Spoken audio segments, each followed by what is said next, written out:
Une nouvelle motion de censure vient d'être déposée par LFI et par le RN.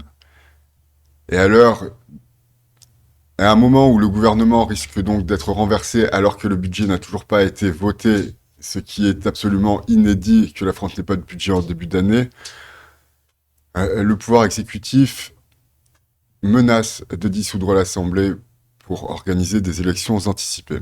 Si le gouvernement est renversé et qu'Emmanuel Macron dissout à nouveau l'Assemblée, alors la France n'aura pas de budget pendant des mois, ce qui risque de coûter encore aux finances de l'État et bien évidemment fera augmenter la dette. Il y a fort à parier que si dissolution il y a, que si de nouvelles élections législatives ont lieu, les extrêmes vont perdre des voix car ce sont eux qui ont mis le chaos en France cette année, enfin ces 2 dernières années suite à la première dissolution.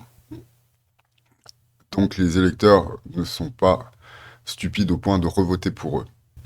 J'en profite donc pour souligner que Mélenchon veut aller faire la guerre contre les Américains, mais pas contre les Russes, a priori. Et que Marine Le Pen, elle, non plus, ne veut pas faire la guerre contre les Russes.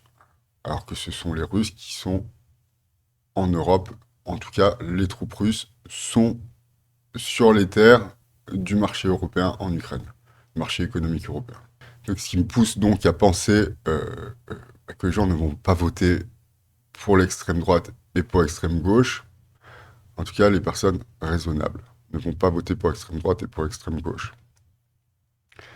A priori, le PS, si dissolution il y a, hein, ce qui n'est pas encore sûr, je pense que le PS devrait être le grand gagnant des élections.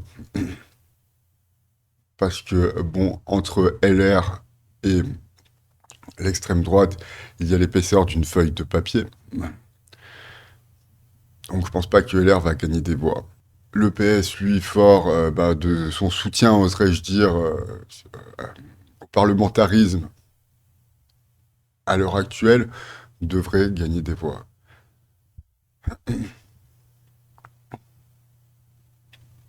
Pourtant, bien sûr, une dissolution, je pense, ne ferait les affaires de personne et certainement pas des finances de l'État. Merci de m'avoir écouté. Alors voilà, parce que moi je suis très malade, en fait. C'est là où là. C'est là où ça il est malade, le mec. La rhétorique et la démonstration d'un raisonnement par l'utilisation du langage. Marine Le Pen fait des selfies. Point. Nous sommes dans une transition entre la République française et le régime européen. Le pouvoir spirituel incarné par le clergé et l'Église, et le droit de désigner ce qui est bon et ce qui est mal. Et la loi de 1905 intronise la laïcité, de s'accaparer le pouvoir spirituel. La laïcité républicaine, c'est le pouvoir pour la République de décréter ce qui est bien et ce qui est mal. Même des grandes tout, non mais tout, je censure tout. Comme des amoureux, on s'embrassera comme